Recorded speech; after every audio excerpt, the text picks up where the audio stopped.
sa wayjur bu tedd wa Cheikh Mouhamadul Mansour moo joxoon ndigal sëñ Abdoul Aziz mu wàcce ko ci jeunesse tijaniya daayiratul muxtafina ak mbooleem ndaw yi mu séqal liggéeyu tarbiya ci xadra malikiya ak siddiqiya bisu ashura bu ñu tam xaritee ba ca suba sa ñu daje ci esplanade Seydi Hadj Malick mbooleem ndaw Sénégal mbooleem ndawi tariqa bi ñu àndandoo daje pour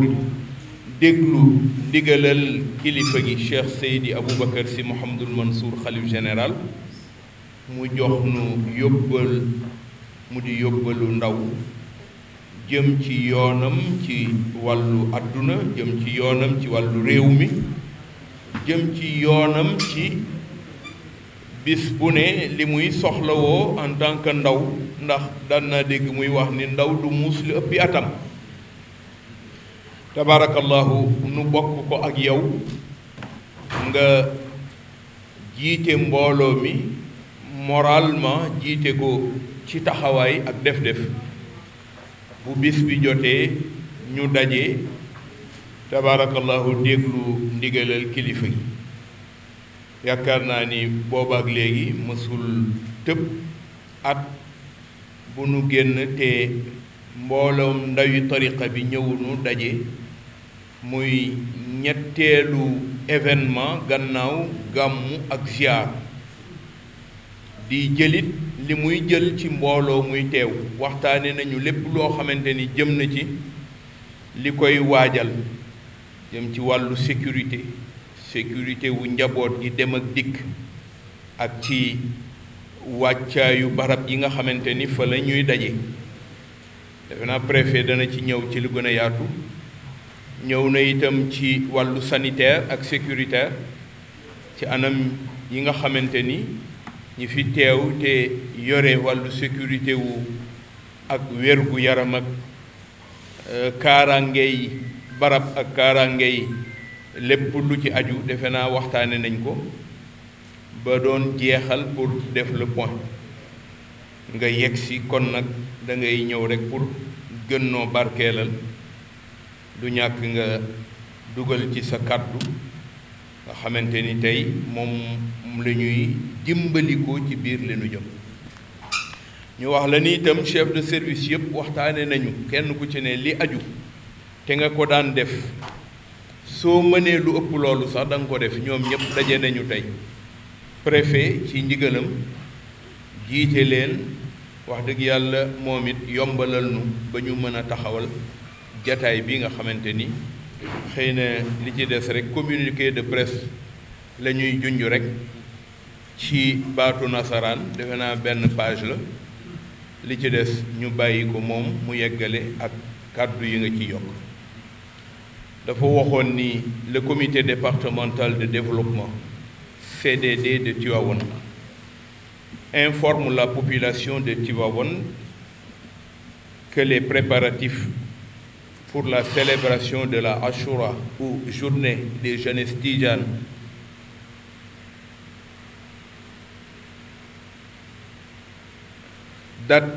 datée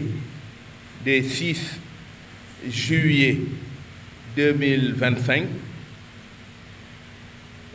sous l'autorité du préfet de Tivaouane, M. Mamadou Gueye, et en collaboration avec les autorités religieuses, administratives, sanitaires et sécuritaires, une réunion stratégique s'est tenue afin d'assurer un bon déroulement sur les préparatifs prévus ce mois de juillet 2025. Cette rencontre a permis de passer en revue les dispositifs logistiques, sanitaires, sécuritaires, hydrauliques et mettre en place pour accueillir les fidèles dans les meilleures conditions. Un accent particulier a été mis sur la gestion du flux des pèlerins,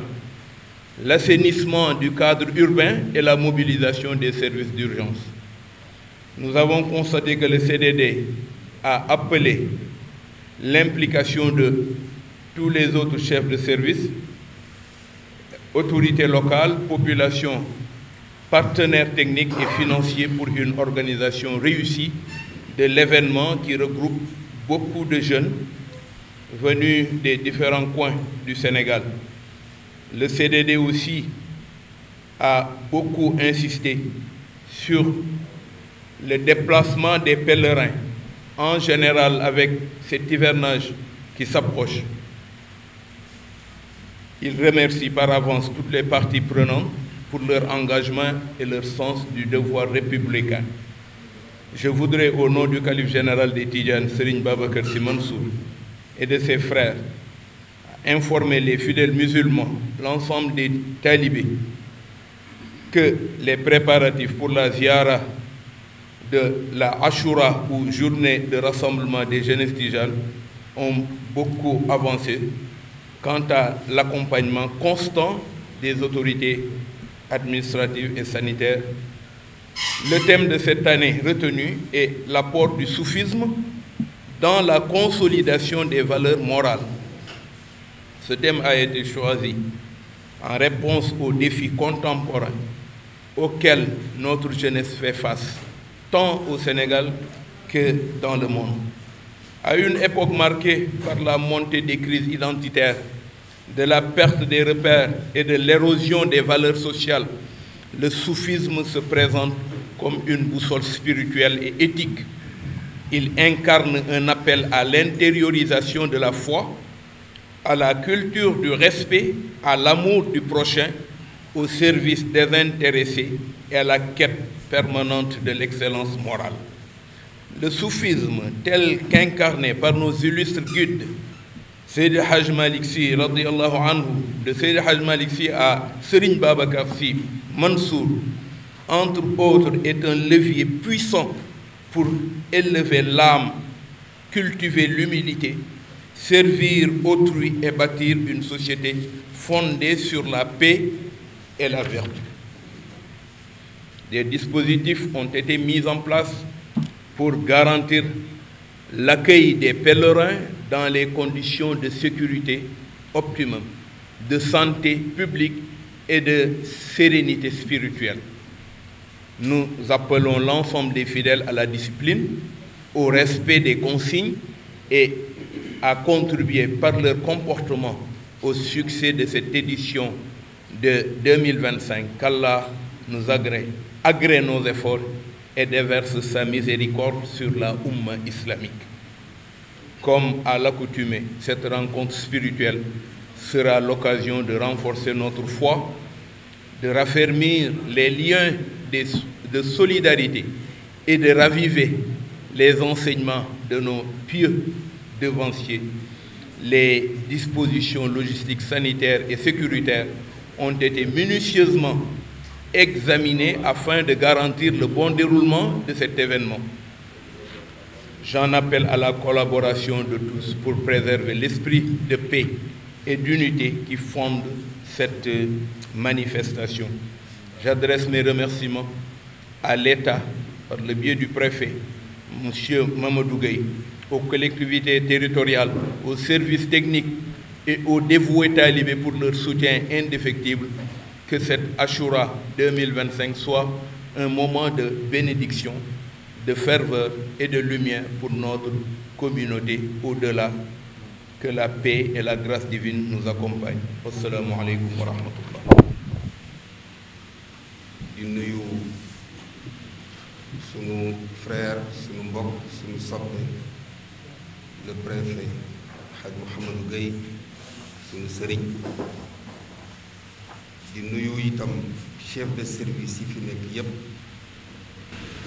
ak bokk yi nga xam ni ñoo ànd ak ñun ñu seq Serigne Moustapha ni mu ko waxee ci turu xalifa bi rek mbir mii ñuy dëgmal muy Ashura bi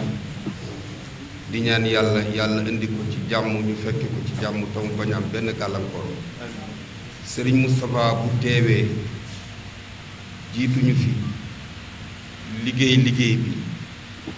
dañuy ñëw rek pour jëmmalaale mbooloo mi ak wan leen ni mbir mi ñun ñoo ko bokke ñoo ko seqe wolof bu lay gis ci dara ba mu yàgg gisul léegi mu bàkkaar waaye dafa tolloog moom mii fu mu teew ñun ñëpp fa la ñu teew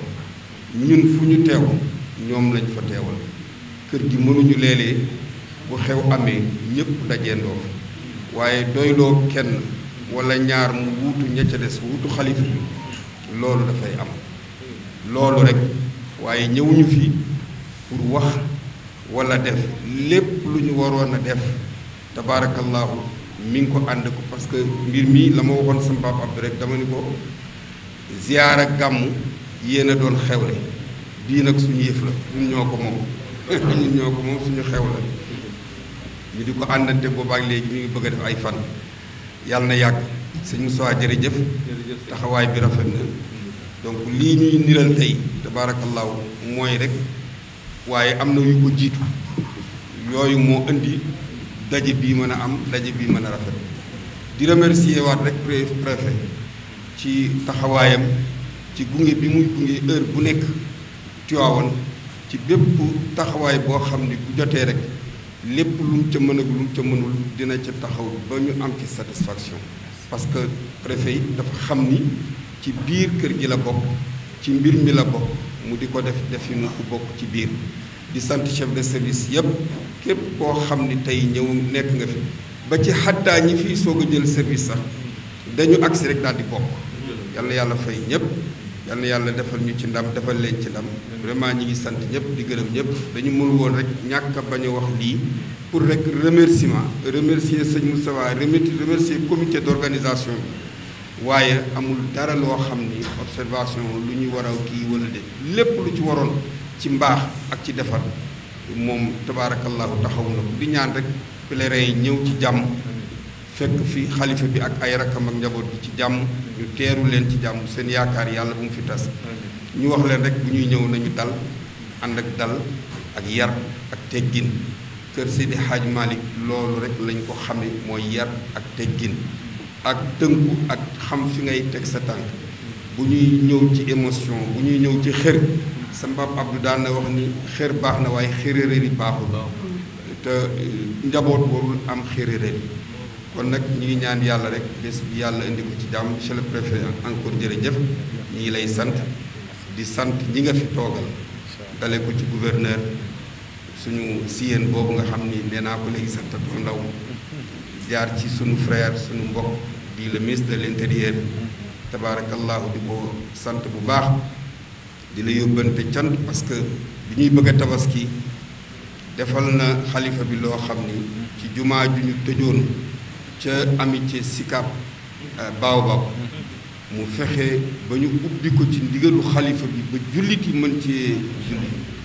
vraiment loolu itam ñu ngi la ci di tig ko tag la ko def ni daal comme xalifa bi bëgg na ko daf koy def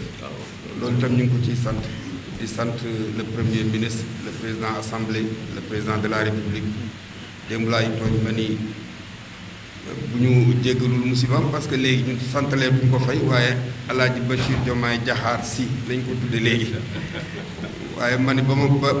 sama xel dafa dem ci ñoom président Senghor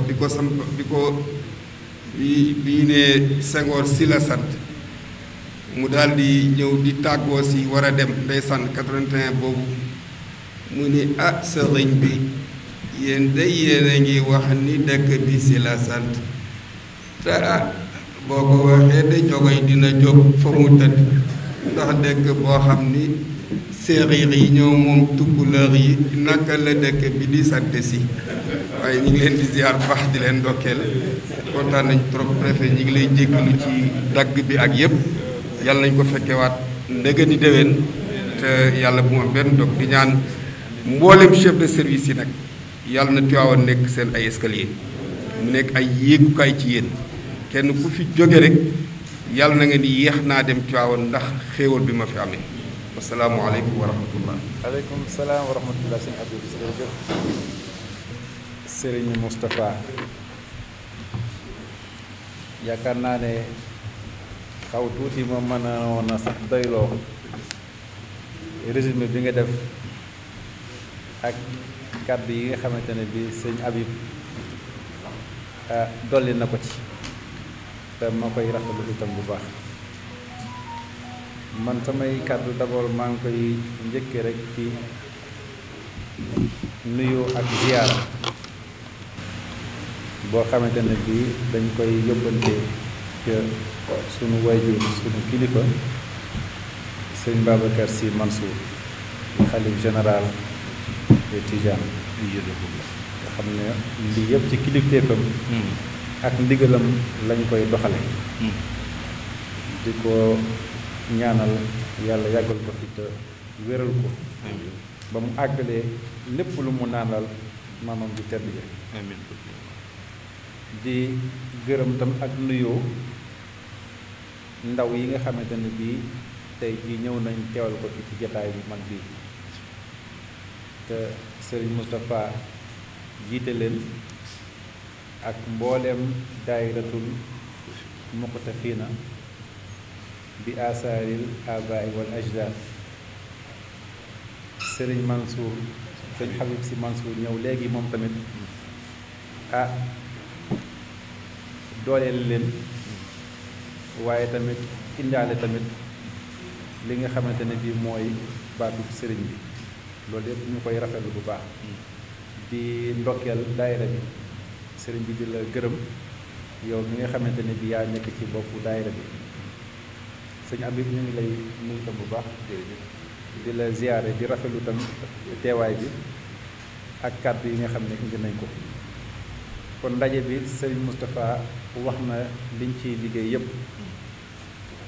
muy loo xamante ne bii mën naa ne lu am solo la ndax buñ ne journée de rassemblement des jeunesses Tidiane loola da nga koy mën a seppi baatub jeunesse te jeunesse loo ko génne ba mu jeex la fay des du bari dégg naa sëñ Babacar Sy su ma jur moo doon wax ne mbooloo moo xam ne bi ay mag kese la doy ma waaye mbooloo mu ay ndaw kese tamit donc mag ndaw ñi lu am solo la te président de la République bi nga xam ne dafa bëgg a tabaxaat réew mi dafa miser ci la jeunesse moo tax ndaje bi nekk lu am solo te yaakaar naa at mu jot dafay envoyé sax le ministre bi yore wàllu jeunesse bi pour xam ne dégg na fi ngeen waxee loolu di benn li ci dolli ko ren aussi c'est très important mooy le thème parce que bu ñu nee l'apport du soufisme dans la consolidation des valeurs morales loola lu am solo la da ngay gis tout de suite li ko lëkkale ak l'idéal bi jubal jubbanti parce que bu ñu nee valeur morale rek jub moom boo ko gis rek ci ay valeur la tege kon dafa mel ne da ngeen a fekk président ci li mu wooteel nga xamante ne bi loolu mooy fondation wu li ñu tuddee l'agenda en tout cas pour la refondation de l'État loolu kon nga gis ne mel na ne lii yëpp moom lañ koy defal kon ñu leen ci félicité bu baax di leen ci encouragé loolu nag yaakaar naa ne solo si président jox lu mel nii li ko firndeel rek mooy mobilisation administration bépp ak chef de service yi nga xamante ne bii mel na ne kenn manqué wul woote bi ñëw nañu waaye aussi ñëw ak taxawaay ñëw ak engagement ñëw également ak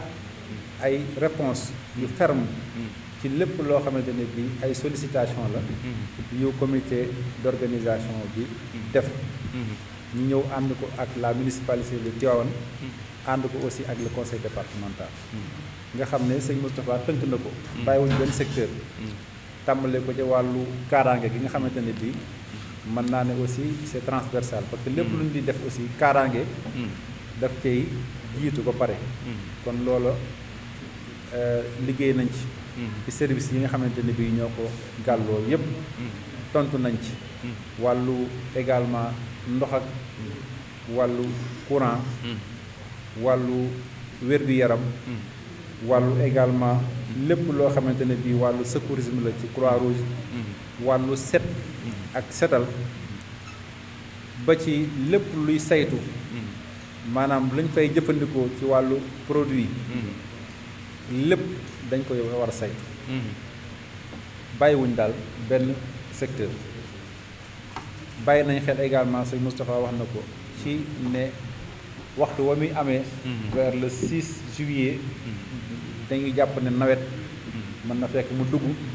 loolu sóoraale nañ ko ci wàllu assainissement ak wàllu lépp loo xamante ne bii dafay mën a fagaru wàllu ndox su amee te am fu mu toll ci quantité kon daal ci wax ne bàyyiwuñu benn aspect su ko defee loolu ñu sant ci bu baax a baax di rek gën a ñaax rek service yi bien que sax am nañu kóolute ci ñoom que ku fi jóge tamit nga mën a taxaw rek tem ci li nga xamante ne bi engagement yoo jëloon la fii ci CDD bi nga mën ci taxaw en relation bien entendu avec le comité d'organisation ñoom tamit lëkkaloo boobu su amee yaakaar naa ne liggéey bi dina yomb kon loolu la ñu bëggoon wax rek di amaat kontaante bu baax a baax ci li nga xamante ne bi gis nañ ko fi tey quoi que loolu la bu dee synthèse en français ndax jar na ko en français je crois que je pouvais même me suffire de l'excellent résumé livré par Seigne Moustapha. Et ça m'a rappelé le juge Kéba Mbaye qui disait qu'il a parlé comme un homme d'État. N'est-ce pas? Donc ñu koy gërëm. Alors donc la réunion qui nous a mobilisés ce matin, le CDD bien sûr, porte sur une thématique majeure, c'est la préparation de la journée de rassemblement de jeunesse Tidjane qui s'organise chaque année le lendemain de la Tamkharit, appelée Ashura. Je voudrais d'abord demander à Serigne Moustapha et à Serigne Habib de bien vouloir transmettre nos respectueuses ziyares et salutations à l'endroit de notre guide, le vénéré Serigne Babacar Sy Mansour, khalife général des Tidjanes. Je me félicite également de votre présence, Serigne Moustapha, à la tête du Daïratul Muqtafina bi Asaril Aba'i wal Ajdad, que vous avez aussi l'insigne honneur de diriger. Je voudrais à travers votre personne transmettre en tout cas toutes mes félicitations, toutes mes salutations à tous les membres du Daïra.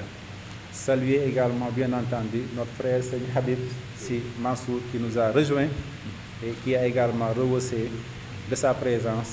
cette belle assemblée. Ceci étant dit, nous avons en tout cas tenu cette rencontre à la hauteur de l'envergure de l'événement. Parce que je l'ai dit tantôt, quand on parle de journée de rassemblement des jeunesses Tidjane, je crois que ici le maître mot c'est la jeunesse. Et tout le monde sait que quand on construit un pays, on le construit d'abord en misant sur la jeunesse. Et le président de la République l'a très bien compris. Parce que le fondement de l'agenda de Sénégal 2050, c'est d'abord la jeunesse, sa formation, son orientation, son éducation. Et donc, je crois qu'il y a une belle convergence de vues et de vision par rapport à cela. Il s'y ajoute que le thème choisi cette année, c'est l'apport du soufisme dans la consolidation des valeurs morales, cadre parfaitement avec l'idéal du Jubanti qui est donc porté par les plus hautes autorités de ce pays-là. Donc c'est pourquoi nous avons en tout cas accordé toute l'importance requise à cet événement. Et je crois que la teneur des échanges, la teneur des discussions, la teneur des débats, en tout cas, l'a bien démontré. Et vous l'avez rappelé, aucun service, aucun secteur n'a été donc laissé en rade, de la sécurité à la santé, en passant par l'hydraulique, l'énergie, la Sénélec, l'eau, donc la sécurité, l'assainissement, l'hygiène,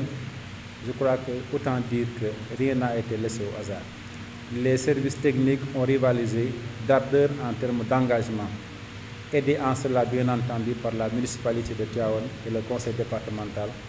et avec une belle collaboration avec le comité d'organisation. Je crois que c'est assez suffisant pour nous rassurer, également pour nous laisser optimistes quant à la belle organisation de cette journée qui se profile à l'horizon et qui sera probablement organisée le 6 juillet. Donc il ne reste plus qu'à vraiment souhaiter bonne chance pour que le bon Dieu continue à nous assister pour que, en tout cas, toutes les promesses, toutes les attentes, en tout cas, soient tenues pour, en tout cas, la grande satisfaction de la Hadra Seydi El Hadji Malick. Voilà donc ce que je voulais dire, tout en remerciant tous les acteurs, en particulier aussi la presse. Moustapha également a tout à l'heure cité tous les organes qui se sont mobilisés pour nous accompagner dans la couverture de cet événement, mais aussi la couverture prochaine de la journée de la Ashura. Je vous remercie encore une fois.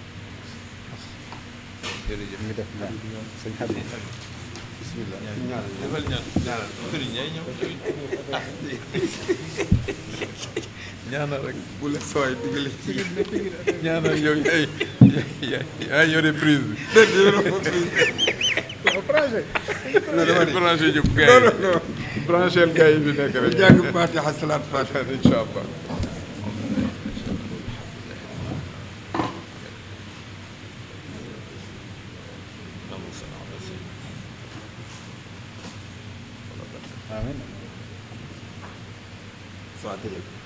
صلاة تفتح لنا بها أبواب الرضا والتيسير وتعلق بها عنا أبواب الشر والتعسير وتكون لنا بها وليا ونصيرا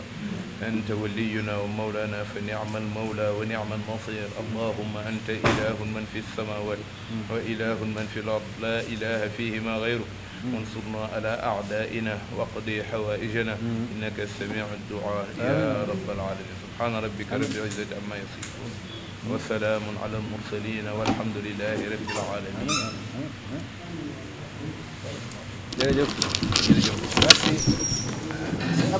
Merci.